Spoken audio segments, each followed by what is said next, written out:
조정하기 위한 내편 신분 격상법이자 가짜 유공자 양산법이라고 비판했습니다. 비구름이 남동쪽으로 물러남에 따라서 오늘은 전국이 점차 맑아지겠습니다. 강풍주의보가 내려진 강원 영동 지방에는 바람이 강하게 불겠습니다. 낮 최고 기온은 서울이 29도 등 전국이 26도에서 33도로 충청과 남부지방은 어제보다 4, 5도 정도가 높겠습니다. 서울지방 현재 기온은 22.4도입니다. KBS 1라디오 11시 뉴스를 마칩니다. 지금까지 정용 씨였습니다. KBS.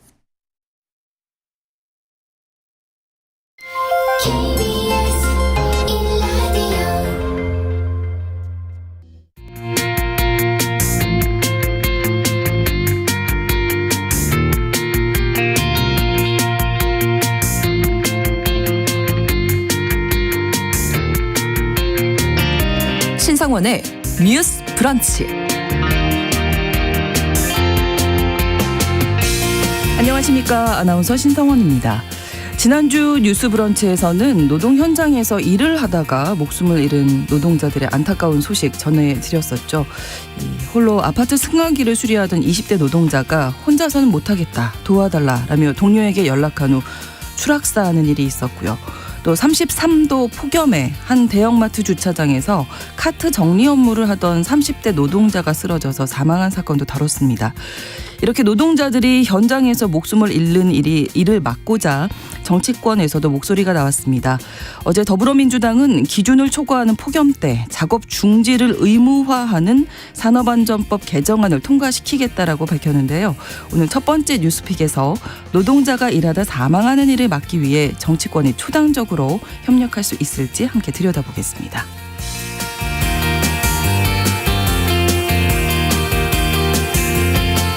최근 전라남도 염전 근로자들의 근로 실태를 조사한 보고서가 공개됐습니다. 염전 노동자는 하루 평균 14.5시간 일하고 주당 평균 근무 일수는 6.5일로 연차 휴가가 없거나 모른다는 노동자는 68.1%나 되는데요. 그만큼 노동 상황이 열악하다는 뜻이겠죠. 전라남도는 이를 바탕으로 염전 근로자의 인권 침해 단속을 강화하기로 했습니다. 오늘 두 번째 뉴스픽에선 최근 공개된 염전 노동자들의 근로 실태 보고서 자세히 들여다보겠습니다. 그리고 어제 오후부터 오늘 새벽 사이에 수도권을 중심으로 전국 대부분 지역에 많은 비가 내렸습니다. 도로 축대가 무너지는 등 비 피해도 발생했는데요. 다행히 비가 좀 그친 모습이긴 하지만 그래도 이미 많은 비가 내려서 집안이 약해져 있는 상태이기 때문에 긴장 늦추지 말고 안전에 각별히 유의하셔야겠습니다. 7월 5일 수요일 뉴스 브런치 문을 열겠습니다.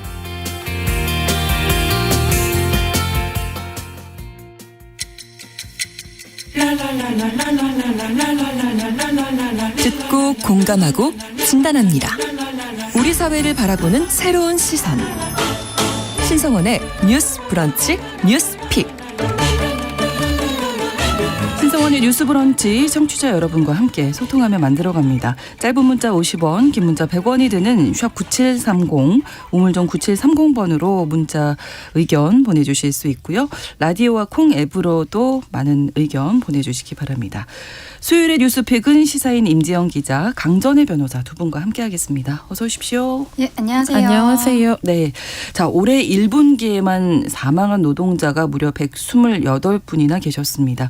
어제 더불어민주당이 이런 죽음을 막고자 초당적으로 힘을 모아보자라고 제안을 했는데요.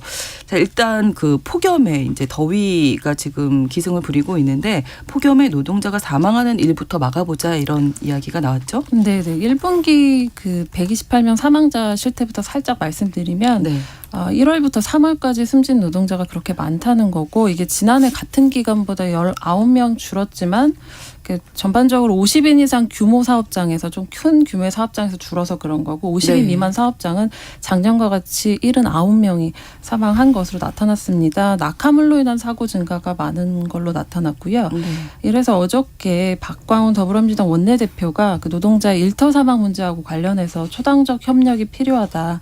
또 환경노동위원회 또는 별도의 여야 합의체를 만들어서 신속하게 협의하자 이렇게 제안을 했습니다. 국회에서 있었던 정책조정회의였는데요.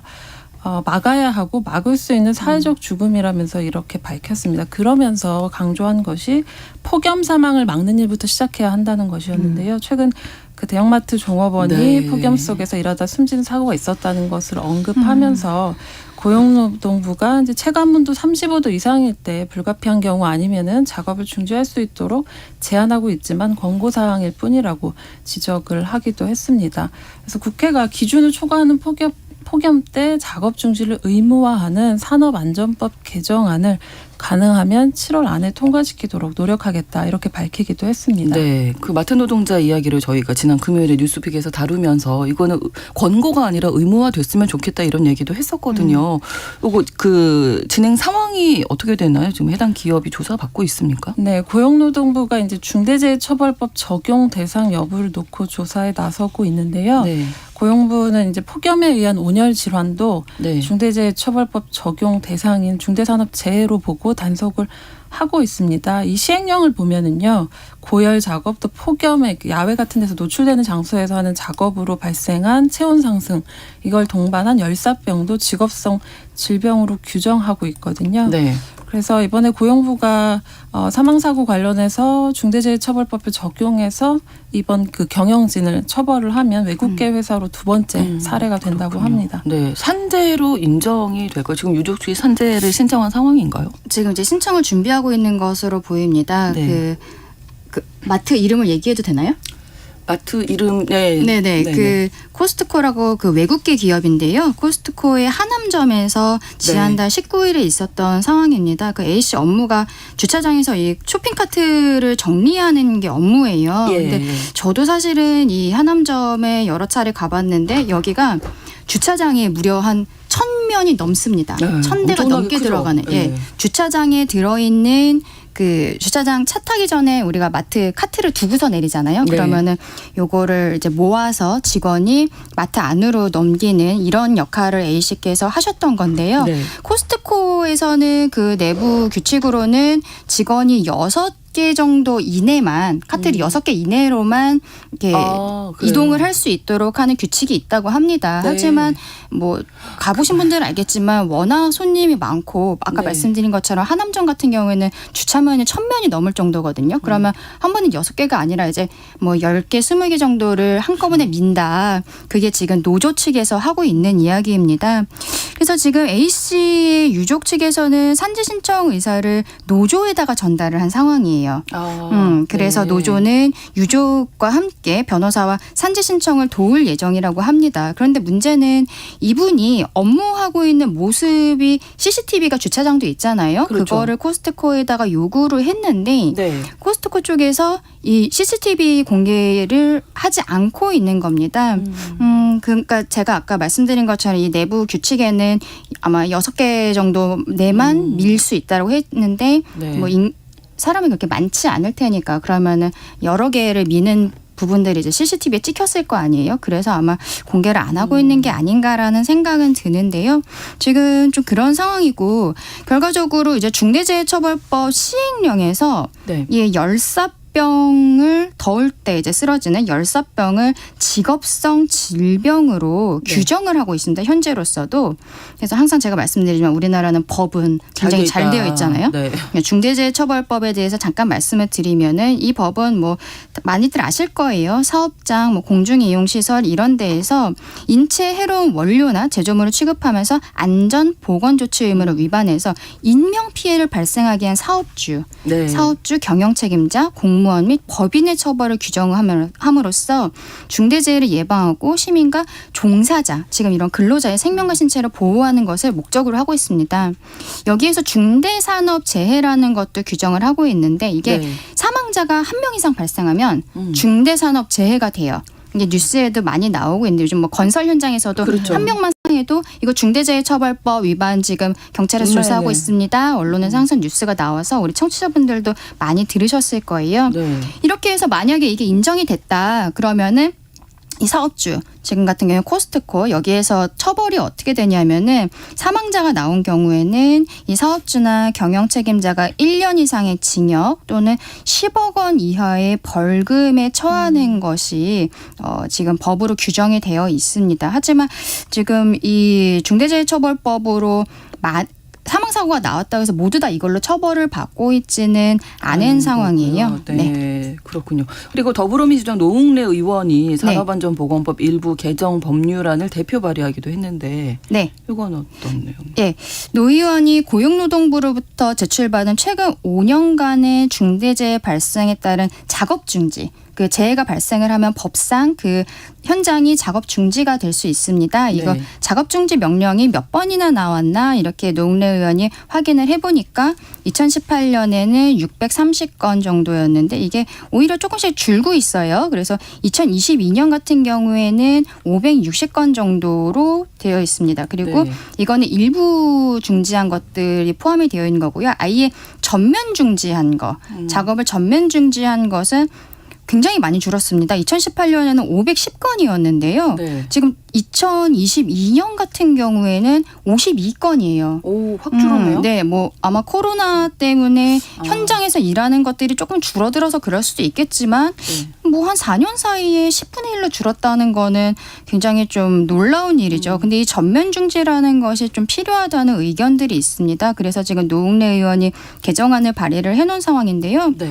산업안전보건법에서는 지금 현행법에서는요. 중대재해 이렇게 사망사고가 발생을 하면 네. 재해 재발 또는 확산을 막기 위해서 고용노동부 장관이 사업장 내 일부 작업을 중지할 수 있다 이렇게 규정을 하고 있는 거예요. 네. 근데 개정안에서는 작업을 전면 중지하는 걸 아예 원칙으로 하고요.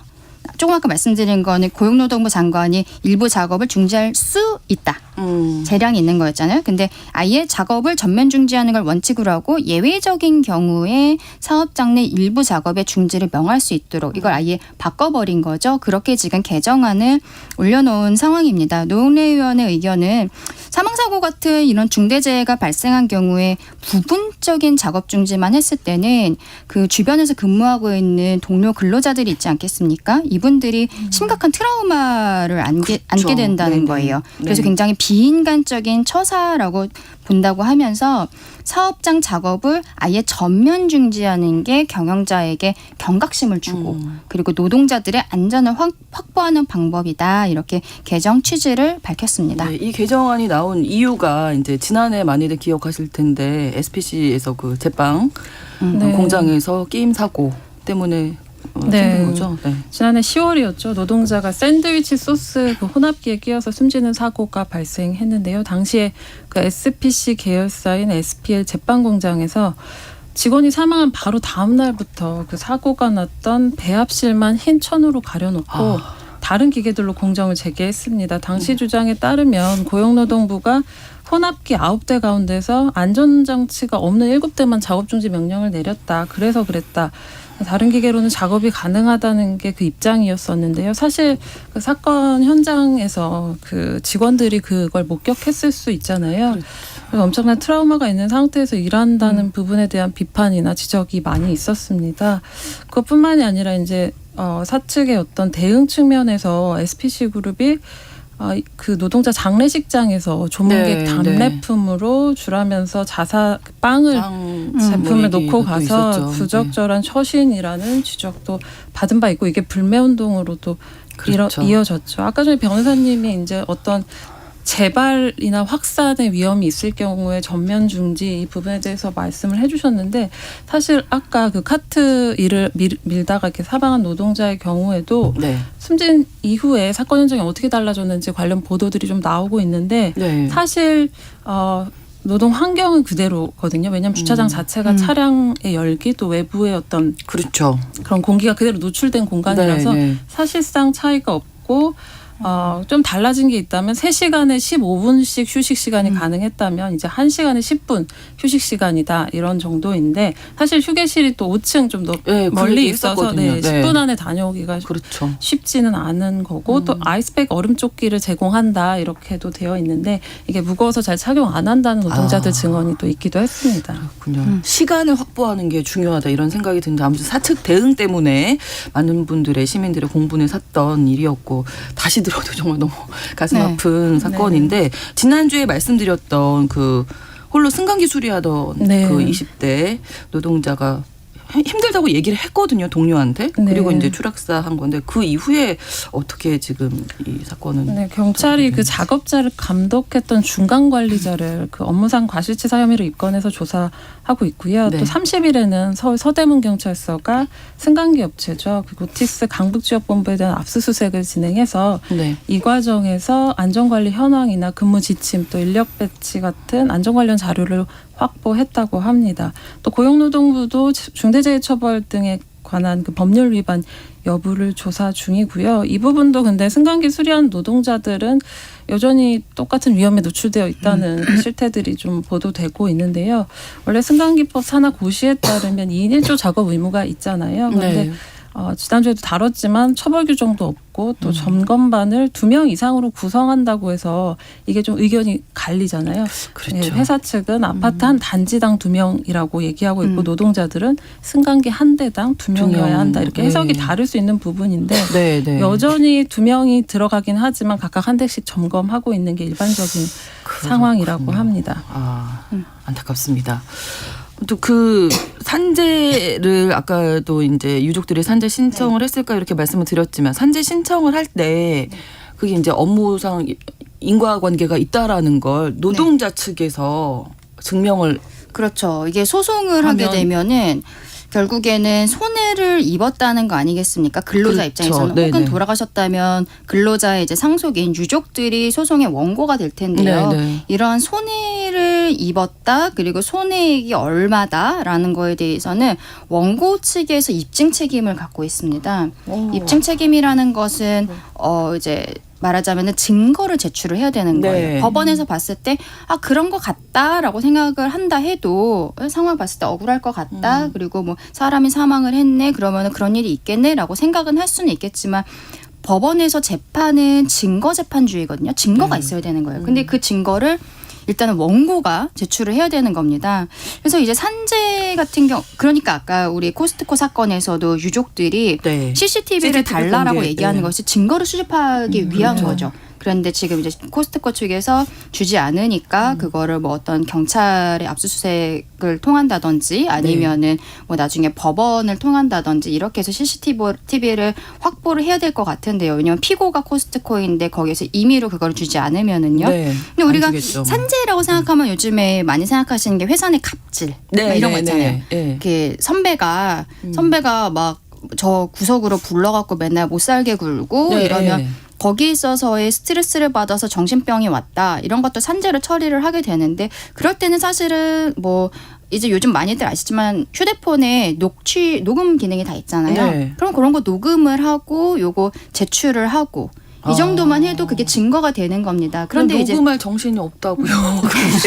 그게 잘 안 돼요. 근데 이제 보통 그 갑질 같은 경우에는 지속적으로 그 여러 선배가 번 지속적으로 반복되어 하고 있기 있기 때문에 처음에 한두 번 정도는 이거 어떡하지? 충격적 너무 깜짝 놀랐잖아요. 네, 근데 네. 그 다음부터는 요즘에 우리 근로자분들도 많이 이제 알게 되셔갖고 증거 알게 수집이 중요하다. 네네. 일단은 그 녹음들은 대부분 많이 하고 계세요. 그리고 뭐 주위에서 뭐 동료들의 진술서라든지 이런 것들이 다 증거가 됩니다. 그렇군요. 하지만 이런 것들 말고요. 뭐 말하자면 회사 내에서 계속 뭐 악취가 난다든지. 네, 네. 그리고 그런 것 때문에 스트레스를 받아서 너무 힘들다라고 하면은 그 악취가 어떤 냄새인지 그리고 그 안에 성분이 무엇인지 그것 때문에 내가 왜 힘들어졌는지 이런 것들 있잖아요. 그거는 이것도 좀 이제 힘드네요. 원고가 밝혀야 되는 거예요. 그러니까 그게 사실은 아까 말씀드린 그냥 갑질, 녹취해갖고 그거 하나 제출하면 되는 거랑은 차원이 다른 그렇죠. 산재가 될 수 있는 거죠. 그래서 그런 부분이 좀 문제가 되는데 기본적으로 우리 대한민국 법원이랑 헌법재판소 같은 경우에는 증명 책임이 노동자에게 있다. 이걸 원칙으로 보고 있습니다. 다만 예외적으로 법원에서 몇 차례 근로자에게 책임 없는 사유, 아까 말씀드린 냄새라든지 이런 게 사실관계가 규명되지 않은 사정에 관해서 네. 근로자에게 불리하게 인정할 수 없다라고 하면서 원칙을 다소 완화한 판결도 있기는 해요. 근데 네. 이거는 굉장히 예외적인 상황이어서 네. 기본적으로 증명 책임은 원고인 근로자에게 있는 게 사실입니다. 참 까다롭고 쉽지 않은 과정일 것 같은데. 아무튼 그렇죠. 일단은 뭐 지금 현재는 네, 그렇게 지금 돼 코스트코 사망한 근로자의 유족 같은 경우에는 네. 이제 너무 과로했다. 그리고 아까 열사병 같은 경우에는 그나마 다행히 우리가 이거를 산업재해로 규정은 하고 네. 있다고 말씀을 드렸잖아요. 그러면은 그 열사병에 있어서 이 CCTV 같은 걸 보면은 아까 뭐 얼음 조끼를 네, 입었는지 그리고 뭐 쉬는 거 이분이 카트를 한 번에 몇 개를 미는지 이런 것들이 대부분 나올 거거든요. 그래서 네. 그래서 그분들에게 지금 증명 책임이 있기 때문에 빨리 CCTV를 확보하는 것이 굉장히 중요한 상황이라고 보시면 될 것 같습니다. 그래서 저희 청취자 중에 한 분이 이런 의견 주셨어요. 6471번으로 요즘은 차량에 블랙박스가 다 있으니까 사측에서 그렇게 녹화본을 제출하지 않게 되면 그걸 그 블랙박스를 확인하자. 네. SNS에 한 번만 올리시면 네. 그 몇십 분께 이제 모일 텐데 이런 의견 이거 괜찮습니까? 이렇게 하는 그렇게 하는 거는 굉장히 좋은 생각이죠. 그 우리가 골목길 같은 데 인정이 보면은 되는군요, 증거로? 골목길에서 그 교통사고 났을 때 네, 네. 그 골목골목 CCTV가 지금 한국에 다 있는 게 아니잖아요. 그렇죠. 그럴 때 우리 청취자분들 현수막 많이 보셨을 거예요. 이 지역에서 아, 요 그렇죠. 사고를 아. 목격하신 분을 찾습니다. 네, 네, 살해합니다. 그러면 현수막 있는 거 있잖아요. 네. 그런 거랑 비슷한 상황이라고 보시면 돼요. 그렇네요. 진짜 예, 주차장에서 주차장이니까 있었으니까. 다들 블랙박스 네. 그게 켜놓으신 우리 분들. 청취자분께서 좋은 얘기 해주셨는데 네. 이렇게 뭐 온라인 커뮤니티 같은데 올려서 그거를 수집하실 수 있겠지만 만약에 네. 코스트코 같은 경우 회원제이기 때문에 같은 회원이 계속 같은 지점을 갈 가능성이 높단 말이에요. 그래서 그 주차장에다가 만약에 아까 제가 말씀드린 현수막 같은 걸 건다든지 이러면은 뭐 업무방해라든지 또 그런 별도의 형사적으로 문제가 될 수 있어서 그러니까 개인 SNS에. 네, 그거는 뭐 SNS에. 가능할 것으로 뭐 보입니다. 네. 혹시 있으시면 뭐 이렇게 할 수도 있잖아요. 몇 층에서 몇 날 몇 시 정도에 몇 층에서 혹시 차량 블랙박스로 확인해 주실 수 있는 분은 뭐 연락 그렇군요. 바랍니다. 이렇게 할 수는 있겠죠. 또 한 분이 청취자분 질문 주자가 녹음 녹취 꼭 하라고 하셔서 이게 당사자가 없는 그 네. 몰래 녹음한 게 증거 능력이 인정이 되는지 이 부분이 일단 기본적으로는 어느 정도 가능하다고 생각하시면 돼요. 그러니까 일단 녹음을 만약에 하는 게 중요해요. 예, 우리 신성 아나운서님이 네. 우리 지금 유튜브로 생방송 나가고 있으니까 네. 앞에서는 저한테 친절하게 하시면서 뒤에서 제가 이제 막 감정이 면서 안 되겠다고 아이고, 그래서 아니시라고? 저 화장실로 불러서 막 못되게 굴고 네. 막 이러면은 그때 제가 네.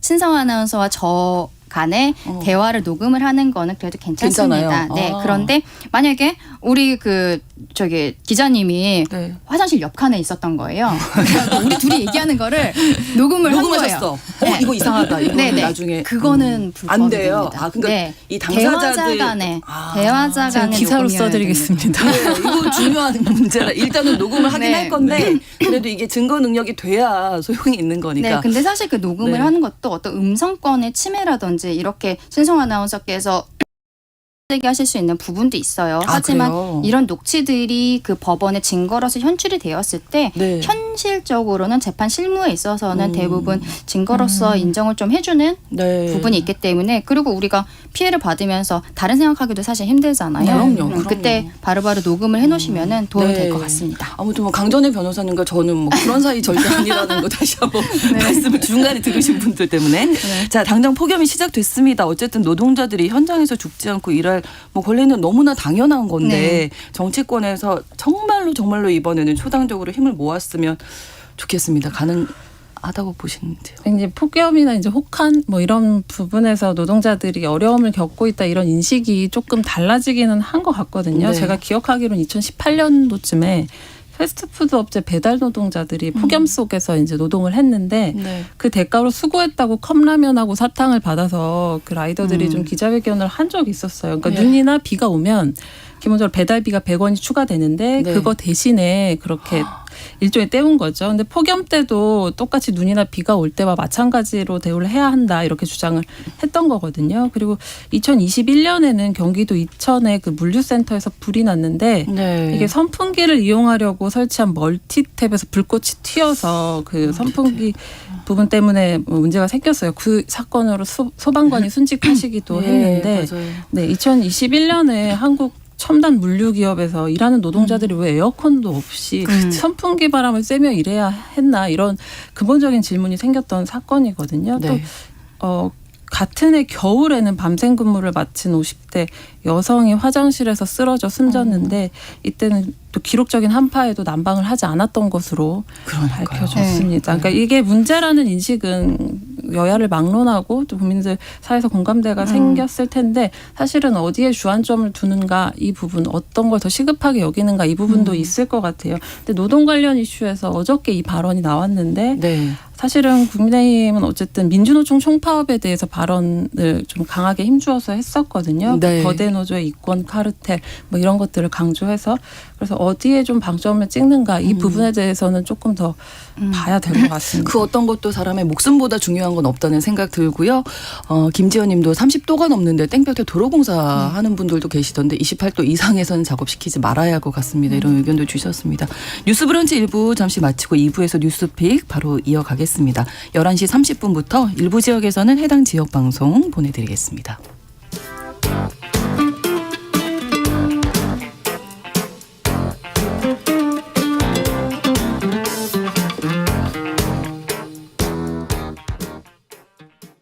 지금 시각은 11시 30분입니다.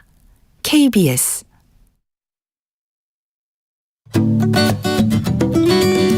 여러분은 지금 KBS 1라디오 신성원의 뉴스 브런치를 함께하고 계십니다.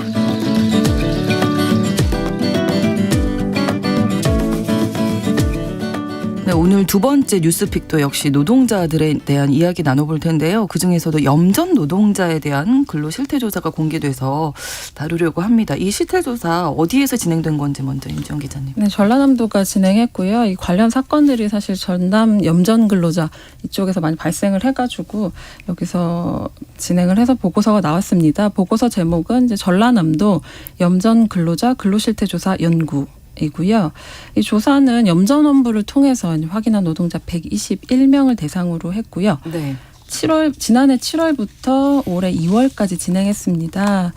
답변한 노동자가 69명인데 네. 이 중에 27명은 장애가 있거나 장애 의심을 받고 있고요. 전체 39.1%가 그런 경우입니다. 또 조사팀의 경우에서 이제 보면 2021년 기준에 국내 등록 장애인이 전체 인구의 5.1%거든요. 근데 지금 말씀드린 대로 39.1%하고 차이가 크잖아요. 네. 네, 그래서 염전에 다수의 장애인이 유입된 사실을 확인할 수 있는 수치라고 조사팀이 분석을 했습니다. 네. 또 네. 다른 특징이라고 한다면 이 노동자들의 저학력 경향인데요. 노동자의 53.6%가 초등학교만 졸업했고요. 중학교를 졸업한 노동자도 13%입니다. 동일 산업이라고 볼 수 있는 농립어업 분야에 그 노동자들 중에서 중졸이하 학력이 7.4% 정도거든요. 네. 그거하고 비교하면 꽤 차이가 있는 53.6%만 초등학교 졸업했기 때문에 그 차이가 네. 두드러지는 것 같고요. 또 배우자가 있는 경우가 1.4%고 부양가족이 없다는 응답이 거의 60%에 달했다는 특징, 노동자들의 특징을 가지고 있습니다. 네. 이분들이 노동 기본권을 누리지 못하는 걸로 드러났다면서요. 네, 이 장애와 저학력자가 많은 걸 조금 아까 우리 기자님께서 말씀을 해주셨는데요. 이분들께서 노동기본권도 제대로 누리지 못했다는 것이 이번 통계에서 좀 나왔습니다. 근로계약서를 모른다라고 네. 말하는 노동자가 20% 정도가 되고요. 근로계약서를 받지 못했다라는 노동자도 그 정도 한 20% 정도가 됩니다. 사회보험 가입도 굉장히 저조한데요. 사대보험 그 가입자가 국민연금 같은 경우에는 4%, 건강보험은 2.9%, 3%가 안 돼요. 고용보험도 4%, 산재보험도 4% 정도인 거예요. 근데 요즘 웬만큼 회사 다니시는 분들은 사대보험은 대부분 가입이 되어 있잖아요. 그 그렇죠. 대한민국 노동자의 사회보험 평균 가입률이 지금 90% 이상입니다. 그런데 지금 이 염전에서 근로하고 계시는 분들은 건강보험, 우리가 가장 많이 쓰게 되는 건 건강보험일 건데 이게 3%가 안 되는 상황인 거죠. 노동 환경도 열악했을 것 같은데요. 뭐 네, 일한 시간이라든지 임금이라든지. 예, 노동 환경도 굉장히 열악한 것으로 나왔는데요. 하루 평균 무려 14.5시간을 일한다고 합니다. 그리고 주당 평균 근무 시간이 일수가 6.5일인 거예요. 거의 매일 일하시는 예, 일주일이 거잖아요. 7일이잖아요. 네. 7일인데 지금 평균이 6.5일이라고 하는 거는 뭐 일요일 날 오전에 뭐 잠깐 몇 시간 쉬는 그쵸. 정도라고 해야 될 것 네. 같아요. 그리고 하루 평균이 14.5시간인데 이게 근로시간만을 이야기하는 것이기 때문에 식사하는 시간, 뭐 자는 시간 하면 거의 뭐 아무것도 못한다라고 해야 될 것 같은데요. 연차 휴가 같은 경우에도 없거나 모른다라고 하는 노동자가 무려 68%에 이릅니다. 예, 그리고 또 이제 급여에서 법에서 금지하고 있는 식비라든지 기숙사비, 작업도구 구입비 뭐 이런 것들을 미리 사전에 제외하고 받는 경우가 거의 40%에 달하는 거예요. 말씀드린 것처럼 이분들의 근로 환경이 일주일 거의 내내 일하고 하루에 한 14시간, 15시간을 평균적으로 일을 하니까 보통 염전 근처에다가 뭐 컨테이너 박스 같은 거를 갖다 놓고 거기에 숙식을 하시면서 살게 되는데요. 근데 이제 3월부터 10월까지가 이 염전의 노동 기간이라고 합니다. 네. 그런데 이제 중간에 염전 노동자를 구하기가 굉장히 힘든데 중간에 그만두고 이럴 수 있기 때문에 염전의 사업을 운영하고 있는 사람들이 보통 그 10월 말에 모든 것이 다 끝나고 소금을 판 다음에 그때 현금이 들어오면 그때 정산을 해주는데 그때까지 이분들이 살면서 뭐 컨테이너 박스는 여기서 제공을 해준다 해도 밥 먹는 비용이라든지 그렇죠. 담배값 뭐 이런 것들 있잖아요. 동네 슈퍼에다가 이거를 달아놓는다 그래요. 달아놓고서는 그거를 이제 그 염전 그 사업자가 그거를 그쪽에다 돈을 주고 이걸 제하고서는 나머지 부분은 10월 말에 돈을 주는 거죠. 예. 어쨌든 뭐 이렇기 때문에 이분들이 이런 비용들도 사전에 제외하고 받기 때문에 실제로 10월 말이 됐을 때 받을 수 있는 돈도 너무 적은 것들도 문제가 되고 있고요. 네, 인권 침해를 당한 경험이 있다라는 응답도 21% 정도 되는데 우리가 그냥 일반적인 분들 2021년에 국가인권 실태조사에서 인권 침해 경험 있다라고 답변한 우리 일반 국민의 비율은 4% 정도입니다. 근데 5배 정도가 되는 거예요. 그리고 또 문제는 염전 노예라는 표현도 하잖아요. 이 염전 안에서 사업장 밖을 나가지를 못하는 건데 언제든지 자유롭게 독립적으로 외출할 수 있다라고 답변을 한 노동자가 4명 중에 1명에 불과한 상황입니다. 그래서 이번 실태는 굉장히 좀 충격적인 이분들의 근로 환경이 굉장히 충격적이다라는 것을 알 수 있고 또 이 통계 자체가 저는 그 생각을 했어요. 그 염전 원부에 올라가 있는 근로자들을 대상으로 해서 이번에 조사를 한 거거든요. 근데 염전 원부가 수기로 작성이 되고 있었습니다. 예, 지금 2023년인데요. 손으로요? 예, 염전 원부, 어느 염전에서 누가 근무하고 있는지, 이 사람 이름 뭔지, 연락처 뭔지 이런 것들이 수기로 작성이 되고 있었다는 거예요. 저는 이번에 이 방송 준비하면서 그 부분도 굉장히 충격적이었는데 지금까지 수기로 작성되어 있던 염전 원부에 올라간 사람들을 대상으로 해서 이 통계를 한 거예요. 그렇다면 다른 분들도 있을 수 있다는 거죠. 충분히. 그래서 지금 말씀드린 통계도 이분들의 노동기본권이라든지 이런 게 굉장히 충격적인 수준이지만 염전 원부에 올라가지 않은 사람이 있을 수 있다. 예, 그러면은 현실은 더 열악할 것이다. 이런 예상이 좀 되는 거죠. 네, 1918 폐본으로 염전 노예 사건 10년 전에 있었는데 아직도 제자리인 이 염전 노동 여건이 안타깝습니다 하셨는데 이 사건 2014년에 발생한 사건을 우리 임 기자님 좀 정리해 주실까요? 네, 전라남도 신안군은 염전에서 임금 체납 또 감금으로 혹사당하던 장애인 2명이 경찰에 구출된 사건이죠. 많이들 기억하실 텐데요. 지적장애인 최아무개 씨가 2008년에 직업소개서를 통해 염전에 취업을 했거든요. 여전히 이제 유료 직업소개서를 통해서 염전에 유입되는 비율이 80% 가까워서 이렇게 유입 경로가 되고 있는데요. 그때 당시도 마찬가지였습니다. 그리고 2012년에는 시각장애인 김아무개 씨가 섬에 들어왔거든요. 네. 그러니까 구출되기 전까지 각각 그 최아무개 씨, 김아무개 씨가 5년 2개월, 1년 6개월 동안 염전에서 함께 일을 했는데 네. 돈을 받지 못하고 강제로 일을 한 셈이죠. 당시 실태를 보면 하루 19시간 고된 19시간. 노동을 했고요. 폭행도 당했다고 하고요. 김 씨 같은 경우에는 3차례 탈출도 시도했는데 실패했고요. 그래서 어떻게 됐냐 하면 읍내 가서 이제 이발을 하고 다녀오는 길에 근처 우체국에 가서 편지를 미리 써둔 편지를 네. 어머니에게 보냈습니다. 그래서 2014년 2월에 이제 염전이 있는 곳과 먼 서울 구로경찰서가 이제 장애인 속여서 염전에 넘긴 직업 속에서 직원 또 염전 주인을 영리 약취, 유인 등의 혐의로 형사 입건을 했어요. 네. 제보한 결과 그렇게 됐고요. 이때 당시 염전노예라는 단어가 사실 만들어지기도 했고 네. 또 KBS 추정 60분 뭐 이런 데서도 방영이 되면서 되게 논란이 커졌었습니다. 네. 네, 그럼에도 이때 좀 불구하고. 충격적이었던 네. 게 이분이 결국에는 여기 염전에서 근무를 하시면서 이 당시에 또 뭐가 문제가 됐었냐면은 염전 사업자들, 이 착취하는 사업자들이랑 지역의 어떤 경찰이랄까요? 네, 맞아요. 이쪽이 좀 유착이 되어 있었다는 이야기들이 있었어요. 그거를 이분이 알고 계셨기 때문에 네. 본인의 근무지에서 염전에서 한 700m 정도 앞에 파출소가 있었습니다.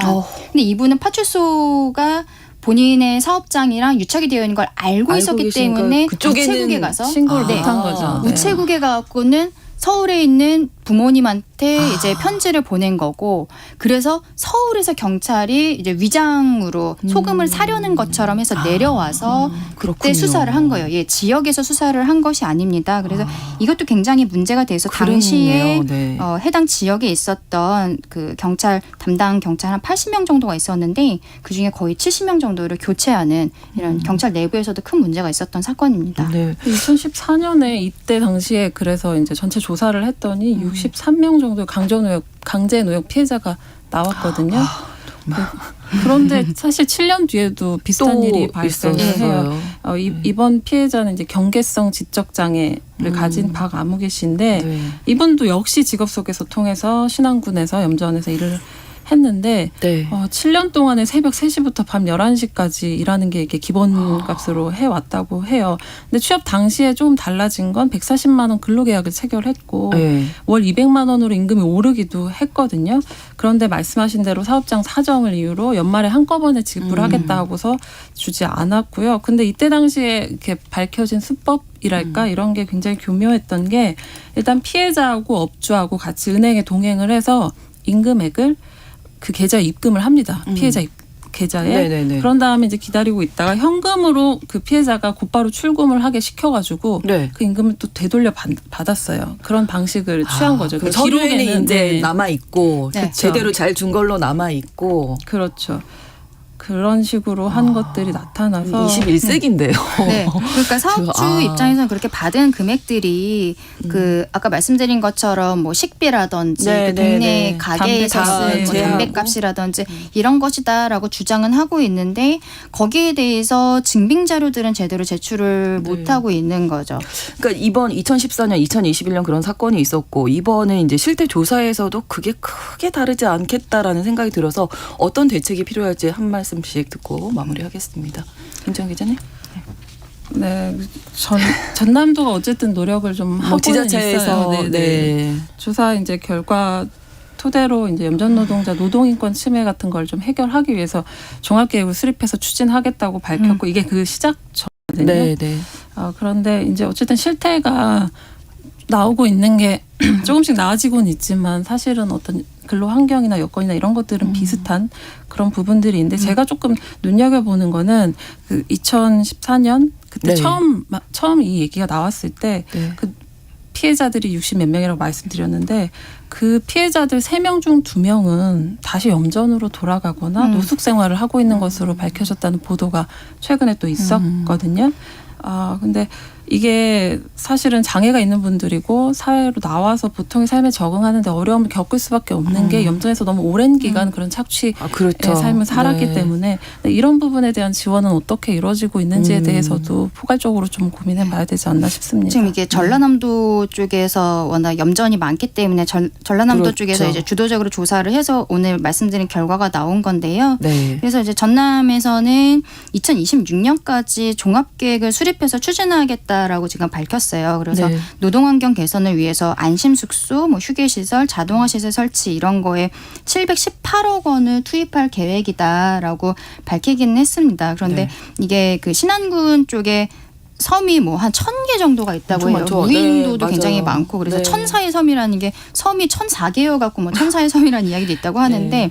이 섬들과 그 중간중간에 그 바다들 그 염전을 하고 있는 이 면적이 서울의 한 22배 정도가 된다고 합니다. 그렇기 때문에 실제로 이 경찰들이 여기를 다 커버하는 것도 굉장히 힘든 일이라고 해요. 그렇긴 하겠네요. 네, 그래서 그 부분에 있어서 경찰 쪽에서도 좀 더 노력하는 모습이 필요하지 않을까라는 생각이 듭니다. 다양한 분야의 노동자들에 대한 이야기 오늘 나눠봤는데 노동자들이 정말 안심하고 일할 수 있는 환경만 좀 만들어줘도 좋겠다 이런 생각 다시 한번 또 해보게 됩니다.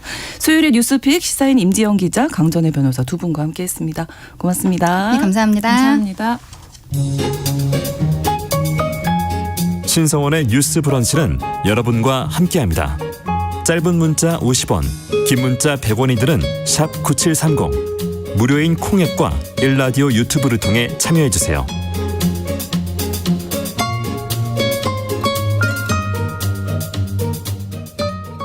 Sometimes the forest gives me the realize you have to be strong. Would you think I'm real? No. 대중문화를 바라보는 색다른 시선. 뉴스 브런치. 문화로운 세계. Feel, take a deep breath. Listen. 문화로운 세계 영화 저널리스트 김현민 기자와 함께하겠습니다. 어서 오세요. 안녕하세요. 네, 자 오늘은 어떤 영화 가져오셨을까요? 네, 지난 전주국제영화제 폐막작이었던 어디로 가고 싶으신가요? 라는 영화를 가지고 왔는데요. 네. 이 영화는 설행 눈길을 걷다 프랑스 여자 등을 만든 김희정 감독의 작품이고요. 그 소설가 김혜란 씨의 동명 단편을 각색해서 영화화한 작품입니다. 갑작스러운 사고로 사랑하는 사람을 잃게 된 사람들의 부유하는 시간에 대한 이야기입니다. 네, 줄거리 좀 소개해 주시죠. 네, 주인공 명지의 남편은 교사인데요. 네. 체험학습을 갔다가 물에 빠진 학생을 구하기 위해서 손을 뻗었고 그러다 목숨을 잃게 되었습니다. 더 안타까운 점은 그 학생도 구하지 못했다는 점입니다. 아이고, 그렇군요. 갑작스럽게 가장 가까운 사람을 잃게 된 명지는 슬퍼할 기력도 없어 보이는데요. 어딘가 뻥 뚫려버린 사람처럼 지내다가 그 폴란드 바르샤바에 살고 있는 사촌 언니의 권유로 잠시 그곳에 가게 됩니다. 그런데 거기서도 남편의 기억이 시시각각 덮쳐옵니다. 영화는 플래시백으로 그 장면들을 보여주고요. 네. 그래서 명지는 그곳에서 원주민도 아니고 관광객도 아닌 지위로 유령처럼 시간을 보내다가 거기서 공부하고 있는 동창생을 만나게 되는데요. 그 동창생은 남편의 소식을 아직 모르고 있어요. 그래서 마치 남편이 살아있는 것처럼 자연스럽게 대화를 나누는데 거기서 명지는 어떤 안도감을 얻게 되고요.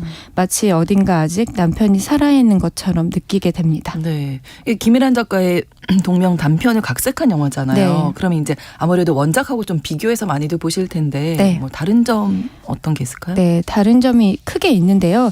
그 원작은 일단 2015년에 발표된 작품으로 줄거리 소개에서도 어느 정도 짐작하셨겠지만 세월호의 자장 안에 있는 네, 작품입니다. 감독 역시 세월호, 이태원 참사 등을 떠올리면서 이 영화를 만들었다고 하는데요. 원작은 주인공인 명지의 시선으로만 진행된다면 네. 영화는 보다 서사가 확장되었습니다. 원작에 보면 명지에게 아주 중요한 편지를 전달하는 사람이 죽은 학생의 친구거든요. 네. 그런데 감독은 이 친구라는 딱 그 단어에 착안해서 이 친구를 또 다른 주인공으로 내세웁니다. 그러니까 미성년이 주인공인 거죠. 네. 그렇게 죽은 아이에게도 서사를 부여하고 이름을 붙여주고요. 그 아이를 기억하고 애도하는 사람들의 이야기를 채워서 전반적으로 사랑하는 사람을 잃은 사람들의 고통과 슬픔, 그 상실감, 애도하는 마음에 대한 이야기로 강화시켰습니다. 네. 그리고 또 명지가 여행을 떠나게 되는 곳도 원작에서는 영국 에딘버러였는데 네. 여기서는 폴란드 바르샤바로 바뀌었습니다. 왜 폴란드 바르샤바? 네. 우리가 흔히 생각할 수 있는 곳은 그쵸. 사실 아니잖아요. 맞아요. 좀 낯선 곳이기도 네. 한데요. 이 감독이 폴란드에서 공부를 했기 때문에 그곳이 익숙하기도 했겠지만 이 영화의 아주 중요한 순간에 이 도시의 성격이 보이거든요. 개인적으로는 제가 이 영화에서 가장 좋았던 장면인데 원작에는 없는 거예요. 바르샤바 곳곳에는 그 나라를 위해 죽은 목숨을 잃은 사람들을 위한 추모비가 있고 애도의 장소가 있거든요. 네. 그만큼 역사적인 상흔을 풍부하게 지니고 있는 도시인데요. 그렇죠. 이 영화에서 명지가 살고 일하는 곳이 광주입니다. 네, 그렇게 두 도시를 연결시키고 그러네요. 있습니다. 연결고리가 있는 곳을 그냥 네. 괜히 그냥 바르샤바 맞아요. 설정하신 거 아니네요. 맞습니다. 네. 그리고 매년 바르샤바 봉기일인 8월 1일이 되면 도시에 사이렌이 울리는데요. 그러면 네. 그 순간 길을 걷던 모든 시민들이나 달리던 차도 길 위에 정지를 해야 돼요. 그래서 1분간 침묵을 지키면서 희생자를 추모하게 되는데요. 그만큼 국가적 차원의 애도가 일상화된 곳이고 그래서 그때 주는 울림이 큽니다. 네. 명지도 그때 잠시 자신의 남편의 죽음을 생각하고 누군가를 잊지 않고 기억하는 그 애도의 힘에 대해서 새삼 곱씹게 되는 장면인데요. 감독은 이러한 장면을 통해서 사회적 죽음과 개인의 슬픔을 관통시키고 싶었다고 합니다. 네. 도시 전체가 죽음을 맞이할 수밖에 없던 사람들을 어떻게 기억하는지 보여주고자 했고요. 또 세월호를 암시하는 그 남편의 죽음도 결국 타인을 위해 희생하는 직업인의 모습을 그린 것이라고 합니다. 또 다른 이 학생의 이야기도 있잖아요. 네. 네. 10대 소년 중학생인 해수의 이야기인데요. 네. 단짝이었던 친구의 갑작스럽게 죽음으로 그 고통과 혼돈 속에 있고 혼자 남은 그 친구의 누나인 지은을 위해서 무엇이라도 도움이 되고 싶어 하는데요. 미성년자의 신분이기 때문에 할 수 있는 일이 많지가 않습니다. 그렇죠. 네, 이 지은이는 동생을 떠나버린 충격 때문에 갑자기 전신에 마비가 왔어요. 그래서 혼자서 일어나지 못할 정도로 꼼짝하지 못하고 네. 병상에 gat혀 있습니다. 이렇게 영화는 인물들이 겪는 극단의 슬픔을 신체화해서 보여주고 있는데요. 네. 실제로 그렇기도 하잖아요. 그렇죠. 지은은 몸에 감각에 문제가 생겼다면 명지는 온몸에 장미색 비강증이라는 피부 질환을 앓고 있습니다. 네. 점점 번져가고 계속 몸을 가렵게 하면서 괴롭히는 그런 병인데요. 현재의 명지에게 많은 영향을 미치고 있지만 겉으로는 크게 보이지 않고 또 좀처럼 사라지지도 않고 나아지지도 않고 언제든 재발할 수 있는 이런 명지의 심리 상태를 대변하고 있습니다. 네. 지은이는 이게 몸이 마비가 되었기 때문에 침대에서 내려올 때 자주 쿵 하고 떨어지거든요. 네. 예, 그런 장면도 100마디의 대사보다 인물의 내면을 잘 반영하고 있습니다. 네. 네. 어디로 가고 싶으신가요잖아요. 제목이. 요거는 어떤 의미가 있다고 보십니까? 이 제목을 들으셨을 때 어떤 인상이 드셨어요? 부유한다. 아까 처음에 말씀하셨던 네. 갈 곳을 정하지 못한 이 두 사람의 지금 설명해 주신 명지나 지은이나 그 사람들의 상태 아닐까요? 저는 처음에 그냥 포스터 제목만 들었을 때는 네. 여행을 권하는 좀 산뜻한 제목이라고 생각을 했었어요. 사실은. 그럴 수 있네요. 근데 네. 제가 설명을 해드렸기 때문에 그렇죠. 저는 거기에 지금 빠져 네, 있어서 아마 관통하신 것 같은데요. 사실은 이 원작에도 있는데 그 안에서 그 명지가 네. 스마트 기기인 시리 하고 네네. 이야기를 나누는 중에 대화입니다.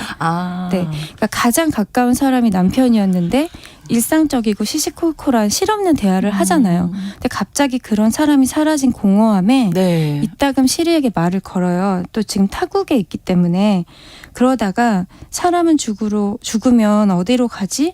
라는 질문을 던지게 돼요. 명지가. 네. 그냥 물어보는 거죠. 답할 수 없다는 걸 알면서도. 그러니까 시리가 경로가 어떤 경로를 원하십니까? 이렇게 물어보다가 어디로 가고 싶으신가요? 라고 물어봐요. 그리고 대답하지 못하죠. 명지는. 그 끝에 나온 문장인데요. 인공지능으로도 이해할 수 없고 인간은 영원히 대답할 수 없는 그 죽음 이후에 우리가 가보지 않은 길에 대한 그 아득함과 또 그곳으로 살아가는 사람을 떠나보낸 그 안타까움이 서려 있는 제목이라는 생각이 들었습니다. 그러네요. 네, 이 영화는 이렇게 담담하게 슬픔을 관통하고 있는 사람들을 보여주고 거기에서 우리가 도무지 이해할 수 없는 생과사의 문제 앞에서 겸허해지게 만드는, 우리가 할 수 있는 일은 그들을 기억하고 그렇죠. 추모하는 일밖에 없다는 생각이 들게 하는 그런 영화인 것 같아요. 저희가 한 최근 10년 동안 사회적으로 이런 일을 너무 많이 겪어서 네. 또 그런 생각을 하게 되는 것 맞습니다. 같은데요. 네. 명지 역할을 박하선 씨가 맡았어요. 네. 어떤 연기를 보여주시던가요? 사실 이런 연기가 좀 어려울 거라고 저는 생각을 했거든요. 네. 어떻게 언뜻 생각하시면 이창동 감독의 밀양이 떠올리시는 그렇죠. 분들도 있을 네, 것 같아요. 네. 근데 슬픔에 빠져있는 연기라는 게 사실은 너무 감상적으로 흐르거나 그렇죠. 또 혹은 너무 비관적으로 흐르면 보는 분들이 오히려 이입하기가 그렇죠. 힘들잖아요. 그런데 이 영화는 또 그리고 영화가 시작하자마자 남편이 큰 사고를 당하기 때문에 사실 누군가 고통을 관통하는 모습을 작정하고 봐야 되는 영화예요. 그렇죠. 그런데 굉장히 담담하게 일상적인 연기를 보여줘서 좋았고요. 네. 자기도 모르게 눈물이 뭐 주르륵 흘린다던가 아니면 갈피를 잡을 수 없는 마음 때문에 막 갑자기 버럭 화를 낸다던가 네, 네. 근데 그런 부분에서 어떤 전형성이 없는 연기를 보여줬다고 생각을 해서요. 보는 내내 잘 따라가게 되었고 그리고 또 대사가 많지 않은 영화인데 네. 박하선 씨한테 이제 계속 화면을 쳐다보게 하는 힘이 있더라고요. 아, 음. 그렇군요. 그 새로운 매력을 느꼈던 것 같아요. 네, 네. 자, 오늘은 김혜란 작가의 단편이 원작인 2023년 전주국제영화제 폐막작 김희정 감독의 어디로 가고 싶으신가요? 네. 이 문화로운 세계에서 소개해드렸습니다. 그런데 너무 안타까운 아쉬운 네. 소식이 어떤 소식이죠? 네, 김현민 기자님이 뭐 워낙 활동이 많으시니까 저희 이 시간은 이제 오늘이 마지막이시라고. 제가 너무 짧게 출연을 해서 저도 좀 죄송스럽고 지금 3월부터 네. 오셨던 거죠? 네, 아쉬운 마음이 드는데요. 네. 제 개인적인 사정 때문에 이렇게 네. 되었는데 언제가 다시 또 만날 기회를 네. 기다리고 있겠습니다. 어떤 뭐 네. 작품이나 뭐 이런 쪽으로 네. 저희가 또 만날 수 그러면 있겠죠. 좋죠. 네. 항상 기대하고 응원하도록 하겠습니다. 문화로운 세계 영화 저널리스트 김현민 기자와 함께했습니다. 고맙습니다. 감사합니다. 네. 오늘 끝곡으로 루시드 폴의 아직 있다 전해드리면서 7월 5일 뉴스브런치 수요일 순서 마치겠습니다. 저는 내일 오전 11시 5분에 다시 오겠습니다. 고맙습니다.